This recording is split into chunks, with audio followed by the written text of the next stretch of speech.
So ஆங்கில புத்தாண்டுலாம் வந்து சிறப்பாக நம்ம அனைவரும் கொண்டாடி இருப்போம்னு நினைக்கிறேன். இப்பொழுது பார்த்திங்கன்னா நம்ம தை மாதம் 2026 பார்த்திங்கன்னா இப்போது தை மாதம் வந்திருக்கு.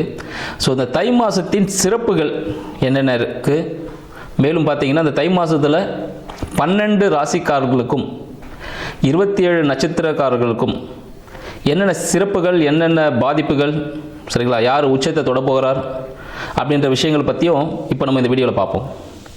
இந்த தை மாதம்னா தை மாதத்தின் சிறப்பு அப்படின்னு பார்த்தீங்கன்னா, இது நம்ம ஜனவரி மாதத்தில் 2026 ஜனவரியில் 15ஆம் தேதி வந்து தை மாதம் பிறக்குது. ஸோ அப்படி பார்த்தா வியாழக்கிழமை குரு பகவான், ஸோ குரு தினத்தில் தை மாதம் பிறக்குது. ஸோ எல்லாருக்கும் செல்வ செழிப்புகள் ஏற்படும், பொருளாதாரத்தில் மிகப்பெரிய மாற்றங்கள் ஏற்படும் சொல்லலாம். மேலும் பார்த்தீங்கன்னா இதுலேயே பார்த்தீங்கன்னா இந்த மாதம் தை மாதத்தில் பார்த்தீங்கன்னா 18ஆம் தேதி ஜனவரி 18 தை அமாவாசை வருது. ஸோ தை அமாவாசை, தை மாதம்னாலே தட்சிணாயனம் முடிந்து உத்தராயண காலம் தொடங்குதுன்னு சொல்லலாம். ஸோ அந்த உத்தராயணம் தட்சிணாயனம் எல்லாருக்கும் தெரிஞ்சிருக்கும். நம்ம தேவர்களுக்கு இந்த காலை பொழுது, இந்த மார்கழி மாதம் பார்த்தீங்கன்னா லாஸ்ட் மாதம், சரிங்களா, போன மாதம் மார்கழி மாதம் என்னவாக இருக்கும்னு பார்த்தீங்கன்னா அவங்களோட காலை பிரம்ம முகூர்த்த நேரம் சொல்லுவோம். பிரம்ம முகூர்த்தம் முடிஞ்சு இந்த தேவர்களுக்கு இப்போ என்ன இருக்குது, காலை விடியற் காலை பொழுது தான் அந்த உத்தராயண காலம் ஸ்டார்ட் ஆகுது தை மாதம். ஸோ இந்த காலகட்டத்தில் வந்து பார்த்திங்கன்னா இந்த காலகட்டம் எல்லாருக்குமே, எல்லா ஜீவராசிகளுக்குமே பார்த்திங்கன்னா இந்த காலகட்டம் தான் ஒரு எழுச்சி மிக்க ஒரு நாளாக இருக்கும்னு சொல்லலாம் இந்த மாதம் முழுக்க. ஏன்னா பல பேர் பார்த்திங்கன்னா நம்மளே பார்த்திங்கன்னா புது வீடுக்கு கிரகபிரவேசம் பண்ணுறதுக்கு, கல்யாணத்துக்காக தேதி குறிக்கிறதுக்காக எல்லாம் வெயிட் பண்ணிட்டு இருப்பாங்க. கல்யாணத்துக்காக புதுமண தம்பதிகள் இணைவதற்காக காத்து கொண்டிருக்கக்கூடிய நேரம் வந்து பார்த்திங்கன்னா இந்த தை மாதம் அப்படின்னு சொல்லலாம். ஸோ இந்த தை மாதத்துக்காக அனைவருமே ஏன்னா கதிர் அறுப்பாங்க, பொங்கல் திருவிழா இருக்குது, உழவர் திருவிழா மிகவும் சிறப்பான ஒரு விஷயம். ஏன்னா இப்போ இந்த உழவன் இல்லைன்னா நம்மளால் எந்த விதமோ பொருளையும் சாப்பிட முடியாது, எதையும் யூஸ் பண்ண முடியாது. ஸோ அவங்களுக்குலாம் ஒரு நன்றி தெரிவிக்கக்கூடிய காலகட்டமாகவும் இந்த தை மாதம் இருக்குதுன்னு சொல்லலாம். சூரிய பகவானுக்கு நன்றி செலுத்தும் விதமாக இந்த தை மாதத்தில் பொங்கல்லாம் வச்சு சிறப்பாக நம்மளோட தென்னிந்திய பகுதியில் நம்ம சிறப்பாக பண்ணிகிட்ருக்கோம். இது மட்டும் இல்லாமல் இப்போ உலகம் ஃபுல்லாக எல்லாத்துலேயுமே கொண்டாட ஆரம்பிச்சிருக்காங்க. அது மட்டும் இல்லாமல் பார்த்திங்கன்னா இந்த உத்தராயண காலத்தில் இந்த தை அமாவாசை வருது பாருங்கள். இந்த தை அமாவாசை அன்னைக்கு என்ன பண்ணோம், இதுக்கு முன்னாடி அமாவாசைலாம் வந்துடுச்சு, மாலை அமாவாசைலாம் முடிஞ்சிடுச்சு, இப்போ தை அமாவாசை வருது. ஸோ மாலை அமாவாசை டைமில் ஏதாவது பண்ண முடியல அப்படின்னும் போது இந்த தை அமாவாசை இந்த காலகட்டத்தில் கண்டிப்பாக பார்த்திங்கன்னா நம்ம முன்னோர்கள் இறந்தவர்கள், சரிங்களா, அவங்களோட பிள்ளைகளையோ சொந்தக்காரங்களும் பார்க்கறதுக்கு வருவதான வாய்ப்புகள் உண்டு. அதனால் இந்த காலகட்டத்தில் மறக்காமல் தை அமாவாசையில் வீட்டில் படையல் வச்சு, ஸோ ஒரு துணி, சரிங்களா, ஸோ எப்போ பார்த்திங்கன்னா ஒரு சேலை, ஒரு வேட்டி, டவல் இது மாதிரி தான் வச்சு படைக்கணும். சேலை கூட ஒரு ஜாக்கெட் பெட்டி இது மாதிரி வச்சு தான் கடவுளுக்கு படைச்சிட்டு, கடவுளுக்குனா நம்ம முன்னோர்கள், ஏன்னா அவங்க தானே இப்போ கொடுத்த காக்க போகிறவங்க. ஸோ அவங்களுக்கு வச்சு படைச்சிட்டு அது மூலயமா, சரிங்களா, 4 பேருக்கு ஒரு முடிஞ்ச அளவுக்கு ஒரு 3 பேருக்கோ இல்லை 5 பேருக்கு இல்லை ஒரு 9 பேருக்கு உணவு தானம் பண்ணுங்கள். உணவு தானம்னா யாருக்கு தேவை இருக்கோ, இப்போ கோவிலில் கொடுக்குறாங்க பாருங்கள், அது வந்து பிரசாதம், அது வீட்டிலே சமைச்சு வச்சுட்டு வந்திருப்பாங்க, அங்கே ஒரு பிரசாதமாக அதை வாங்கிக்கிறாங்க கடவுள்கிட்டேருந்து. பட் இந்த உணவு தானம் அப்படின்னு சொல்லும்போது பார்த்தீங்கன்னா யாருக்கு தேவை இருக்கோ, அன்றாட உணவே கிடைக்க முடியாமல் இருக்கும் சில பேருக்கு, ஸோ அவங்களுக்கு கொடுக்கறது மூலமாக நம் முன்னோர்களுக்கு இது நம்மளோட காலகட்டத்தில் செய்ய முடியாத சில விஷயங்கள் இருந்திருக்கும், சூழ்நிலைகள் தடுத்திருக்கும், அந்த விஷயங்கள்லாம் நிவர்த்தியாகி அவங்க மனது குளிரும். ஸோ அதனால் கண்டிப்பாக தை அமாவாசைக்கு முடிந்த அளவில் உணவு தானம் பண்ணுங்கள். ஒருத்தருக்காவது வாங்கி கொடுங்க. அதோட வேல்யூ வந்து எவ்வளோ இருக்கணும்லாம் இல்லை, 5 ரூபா இருக்கலாம், 10 ரூபா இருக்கலாம், 500 ரூபா இருக்கலாம், 5000 ரூபா இருக்கலாம், என்ன வேணாலும் இருக்கலாம். ஒருவரோட பசி ஆற்றுங்கள். என்னால் சாப்பாடெலாம் வாங்கி தர முடியாத, நானே கஷ்டத்தில் இருக்கேன் அப்படின்றீங்க, பரவாயில்ல, ஒன்றும் பிரச்சனை இல்லை. வீட்டில் சமைக்கிற சாப்பாடை, சரிங்களா, காகத்திற்கு வைக்கலாம். ஸோ வீட்டு வெளியே காக்கா வரும் பார்த்தீங்களா, காக்காவுக்கு வைக்கலாம். அதுவும் முடியலையா, சின்ன எறும்புகள்லாம் குட்டி குட்டியாக எறும்பு, அந்த எறும்புகளுக்கு உணவளிக்கலாம். ஸோ இந்த தை மாதத்தில் முடிந்த அளவு என்ன பண்ணணும், ஸோ உணவு தானியங்கள், அதை உயிரினத்தை, எந்த உயிரினம் தான் பரவாயில்ல, அளவுகள்லாம் இல்லை, எறும்பு கொடுத்தாலும் சரி, பசுமாடு கொடுத்தாலும் சரி, காகத்துக்கு கொடுத்தாலும் சரி, இல்லை மனிதர்களுக்கே கொடுத்தாலும் சரி. ஏன்னா கடவுள் வந்து தனியாக வரமாட்டார், மனித உருவில் தான் வருவார்.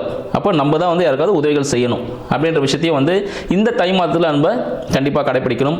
உழவர்கள் அனைவருக்கும், யாரெல்லாம் விவசாயம் செஞ்சுட்டு இருக்காங்களோ, உற்பத்தி துறையில் இருக்காங்களோ, எல்லாருக்கும் ஒரு நன்றி செலுத்தணும் நம்மளும், சரிங்களா. ஸோ மற்றவங்க தான் பண்ணணும் இல்லை, நம்ம அனைவருமே அவங்களுக்கு வந்து நன்றி கடன் பட்டவர்கள், உழவர்களுக்கு எல்லாமே அவங்கள நன்றி கடன் செலுத்த வேண்டிய மாதமாக எப்பவுமே நன்றி கடன் செலுத்தணும். இந்த நாள் ஒரு குறிப்பிட்ட நாள், நம்ம பர்த்டே கொண்டாடும் பார்த்தீங்களா, அது போல் ஒரு நாள் தான் இந்த நாள். கண்டிப்பாக அவங்களுக்கு நன்றி செலுத்தணும். உள்நாட்டு, சரிங்களா, உள்நாட்டு உற்பத்தியில் ஆன பொருட்களை வாங்குவதை ஒரு கடமையாக வச்சுக்கணும்னு நினைக்கிறேன் இந்த வருடத்தில் அனைவருக்கும். இதை என்னோட ஒரு தாழ்மையான வேண்டுகோளாக கூட வச்சுக்கோங்க. மேலும் பார்த்தீங்கன்னா இந்த காலகட்டத்தில் நிறைய பேர் தொழில் தொடங்குறதுக்காக காத்துட்ருப்பீங்க. அதுக்காக நல்ல நேரங்களை குறித்து உங்களுக்கு சாதகமான, உங்களோட சுய ஜாதகத்துக்கு சாதகமான, சரிங்களா, ஸோ அந்த ஜாதகத்துக்கு சாதகமான தேதிகளை குறித்து உங்களோட சுய தொழில்கள், இல்லை வேலைக்கு ஜாயின் பண்ண போகிற டேட்டு, புது வீட்டுக்கு போக போகிறீங்களா அதுக்காக வாழ்த்துக்கள், திருமணத்தில் இணைய போகும் தம்பதிகளுக்கு வாழ்த்துக்கள், இது எல்லா விஷயங்களும் சமய சடங்குகள் எல்லாமே பாரம்பரிய முறைப்படி இந்த தை மாதத்தில் அனைவருக்கும் சிறப்பாக நடைபெற அடியேனின் வாழ்த்துக்களும்.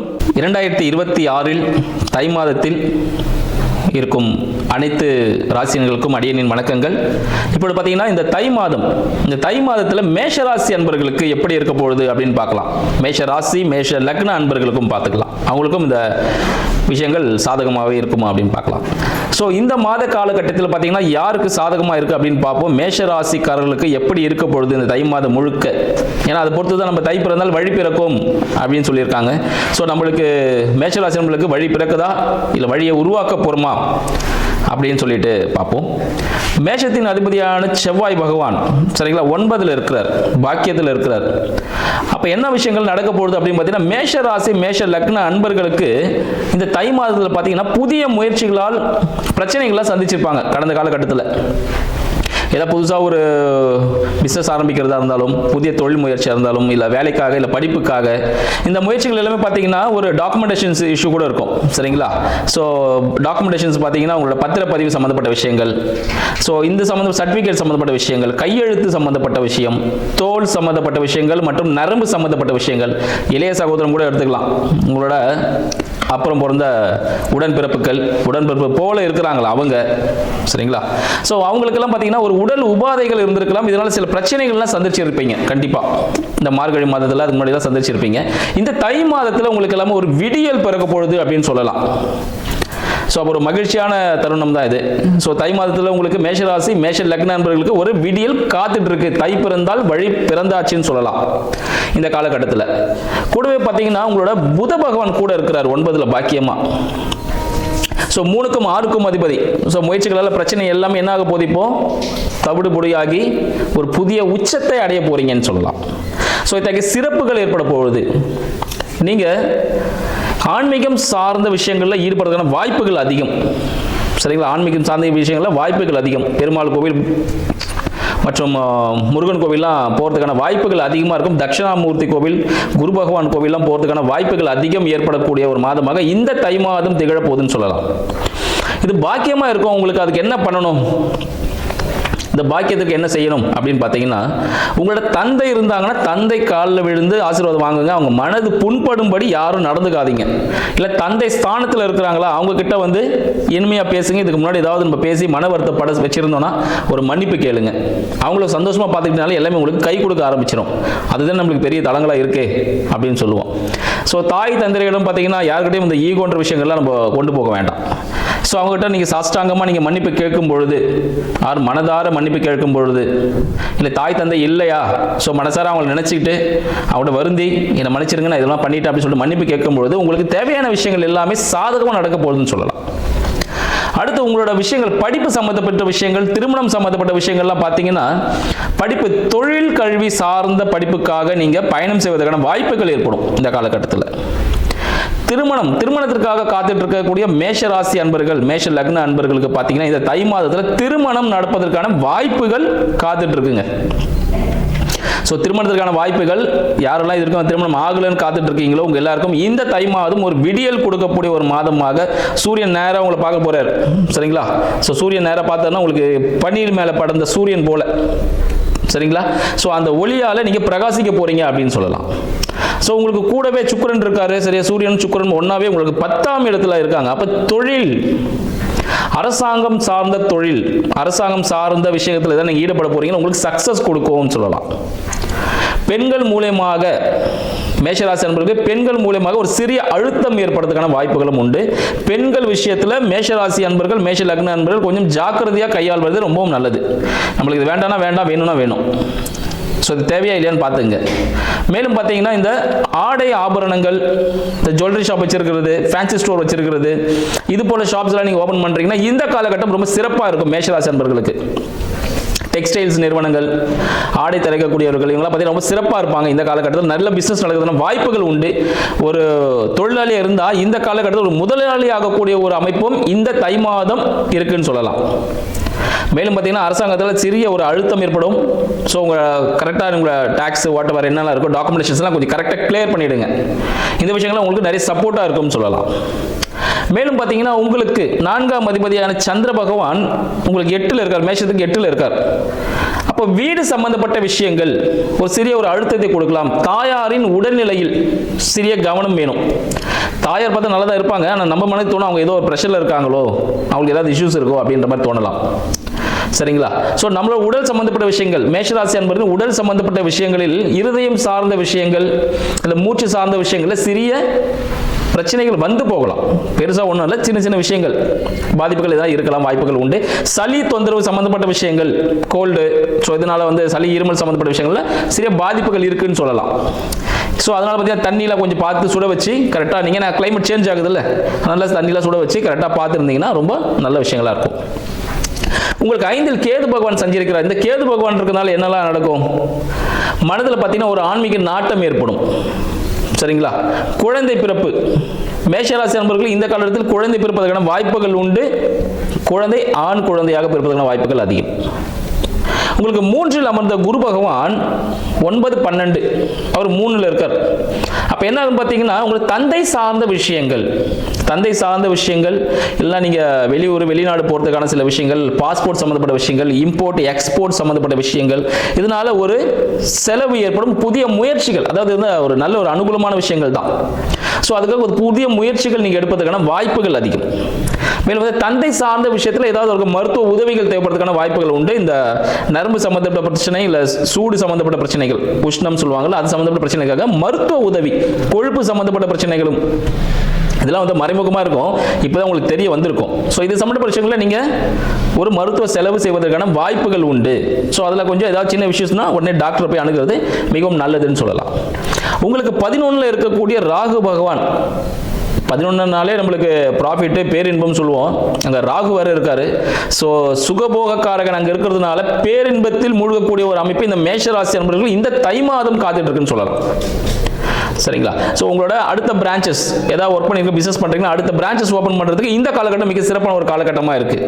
ஸோ உங்களோட சுய ஜாதகத்தின் படி எப்படி உங்களுக்கு எந்த டேட்டில் நீங்கள் ஆரம்பிக்கலாம், என்ன பேரில் ஆரம்பிக்கலாம் அப்படின்ற விஷயத்தை நீங்கள் கீழே இருக்க நம்பர் வச்சு நீங்கள் பார்த்து கால் பண்ணி கூட நீங்கள் தெரிஞ்சுக்கலாம். இல்லை உங்களுக்கு தெரிஞ்ச ஜோதிடர்கள் மூலியமாகவும் நீங்கள் டேட்டு குறித்து கரெக்டாக பண்ணீங்கன்னா உங்களுக்கு இந்த காலகட்டம் இரட்டிப்பாகக்கூடிய ஒரு காலகட்டமாக திகழ போகுது அப்படின்னு சொல்லலாம். சரிங்கய்யா, எனக்கு வந்து விரைய சனி போயிட்டு இருக்கு, எல்லாருமே அங்கே தான் போய் நிற்போம்ல, கடைசியா சனீஸ்வரன் தான் போய் நிற்போம். ஸோ 12ல் சனி இருக்காரு, எனக்கு ஒரே செலவாக போகுது, காலில் அடிப்படுது, காலில் பார்த்தா கால் வலியாக இருக்குது, எங்கே போனாலும் எல்லாமே ஃபெயிலியராக முடியுது, இதே தான் இருக்கும்.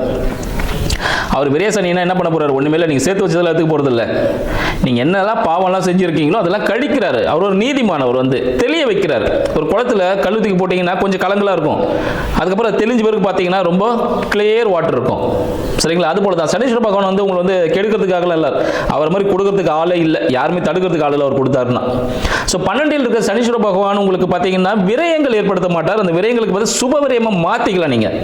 நீங்களே போயிட்டு தை மாசமா ஓகே போயிட்டு பொங்கல் வேறு வருது, ஒரு ஷூ ஒன்று வாங்கி, ஒரு செப்பல் ஒன்று வாங்கிக்கலாம், யாருக்காவது ரிலேஷனுக்கு செப்பல் கூட வாங்கி தரலாம், ஃப்ரெண்ட்ஸுக்கு செப்பல் வாங்கி கொடுக்கலாம், முடியாதவர்களுக்கு செப்பல் வாங்கி கொடுக்கலாம்.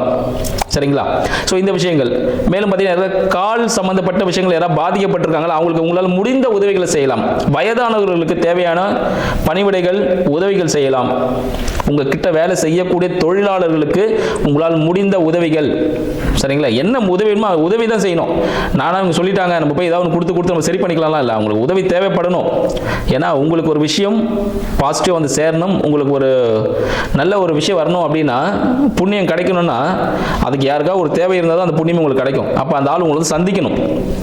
சும்மா போயிட்டு நீங்கள் ரோட்டில் இருக்கிட்ட ஒரு 10 ரூபா கொடுத்தீங்கன்னா சும்மா இருப்பாரா? ஒரு அரை விடுவார், நீ எனக்கு 10 ரூபா தரையா அப்படின்னு சொல்லுவார். 1000 ரூபா கொடுத்தாலும் அடிப்பார், எதுக்கு கொடுக்குறேன் அப்படின்னு சொல்லிட்டு. அப்போ அந்த தேவை இருக்கக்கூடிய ஒரு நபர் உங்களை அணுகும் பொழுது கண்டிப்பாக இல்லைன்னு சொல்லாமல் உங்களால் முடிஞ்சதை கொடுங்க. சரிங்களா? முடியலன்னா ஒரு அட்வைஸ் கூட கொடுங்க, இன்னைக்கு நாளைக்கு கொடுத்துட்றேன் அப்படின்னாவது கொடுத்துருங்க. இல்லை என்ன முடியுமோ, ஒரு பொருள் வாங்கி தர முடியுமோ, சாப்பாடு வாங்கி தர முடியுமோ, வாட் எவர் என்ன முடியுமோ அது பண்ணி கொடுங்க. கோவில்களுக்கு நல்லெண்ணெய் தானம் செய்வது, சரிங்களா? நல்லெண்ணெய் தானம் செய்வது, பேரிச்சம்பழம் வாங்கி கொடுக்கறது, யாருக்காவது எதாவது தேவையான பேரிச்சம்பழம் வாங்கி கொடுக்கறது. வீட்டில் இருக்கக்கூடிய பழைய இரும்புகள் எதுனா இருந்துச்சுன்னா எடுத்துகிட்டு போய் போட்டுருங்க, சரிங்களா? பழைய இரும்புலாம் வச்சிருக்கீங்கன்னா, பழசுலாம் இருக்குன்னா அதெல்லாம் வந்து கிளியர் பண்ணிவிடுங்க. ஏன்னா சனீஸ்வர பகவான் அதெல்லாம் சொல்லுவார், நான் வீட்டில் தான் உட்காந்துட்டு இருக்கேன், இல்லை நீ ஏதாவது கிளியர் பண்ணுறியா இல்லை வச்சுக்கிறியா, ஏன்னா போகும்போது காலில் கீரிக்கும், பழைய இரும்பு தான் காலில் கீரிக்கும், ரத்தம் வரும், அது அங்கேருந்து அப்புறப்படுத்தினா அது என்ன மாறும், கடையில் போட்டிங்கன்னா காசாக வரும். ஸோ சுக்கிரன் உள்ளே வந்துடும். ஸோ எப்படி அந்த விஷயத்தை நம்ம பயன்படுத்த போகிறோம் அப்படின்ற விஷயங்கள் தான் இருக்குது. ஸோ முதியவர்களை, ஊனமுற்றவர்களை, சரிங்களா, எங்கே பார்த்தீங்கன்னா யாராவது மாற்றுத்திறனாளிகள் யாருக்காவது உதவிகள் தேவைப்பட்டுச்சுன்னா அந்த உதவிகள் செய்யுங்க. இந்த தை மாதம் உங்களுக்கு சிறப்பாகவே இருக்கும்னு சொல்லலாம். மேலும் பெற்றோருக்கு கண்டிப்பாக உணவு கொடுங்க. வீட்டில் இருக்க பெற்றோருக்கோ இல்லை பெற்றோர் ஸ்தானத்தில் இருக்கிறவங்களுக்கோ கண்டிப்பாக அவங்கள அரவணைச்சு பார்த்துக்குங்க. அதுதான் உங்களுக்கு ப்ளஸ் பாயிண்ட். அதுதான் 12 இருக்க சனீஸ்வரன் வந்து என்ன பண்ணுவார், அங்கே என்னெல்லாம் சரியோ அதெல்லாம் இங்கே கொடுக்கணும்னு பார்ப்பாரு. சரிங்களா? ஒரு குட்டி கதை கூட ஒன்று இருக்கு. ஒரு அப்பா அம்மா இருந்தாங்களா, ஒரு சின்ன ஒரு குழந்தை இருந்துச்சான். அந்த அப்பா அம்மா அவரோட அப்பாவுக்கு சாப்பாடு ஒரு சட்டியில் எடுத்துகிட்டு போய் கொடுத்தாராம். கொடுத்துட்டு போயிருக்கு, அந்த தாத்தா இறந்துட்டாரு. அந்த சின்ன குழந்தை சொல்லிச்சான், அப்பா அந்த சட்டியை கொஞ்சம் எடுத்து வைப்பா பத்திரமானு. ஏன்ப்பா இப்படி கேட்குற? ஏன்னா இல்லைப்பா, நீ உங்கள் அப்பா கொடுத்தல, நான் இதே சட்டியை உனக்கு எடுத்து வைப்பேன்ப்பா, அதனால இந்த சட்டியை பத்திரமா எடுத்து வைங்கப்பான்னு சொல்லிச்சான். ஸோ அது போல விஷயங்கள் தான் வந்து நம்ம என்ன செய்கிறோமோ நம்மளோட குழந்தைகள் அதையே ஃபாலோ பண்ணுவாங்க. அதனால் குழந்தைகளுக்கு நல்ல விஷயங்களை கற்றுக் கொடுப்போம், பெற்றோரை பாதுகாப்போம். இந்த தை மாதம் உங்களுக்கு மிக சிறப்பானது ஒரு மாதமாக அமைய இருக்கிறது. நன்றிகளும் வாழ்த்துக்களும்.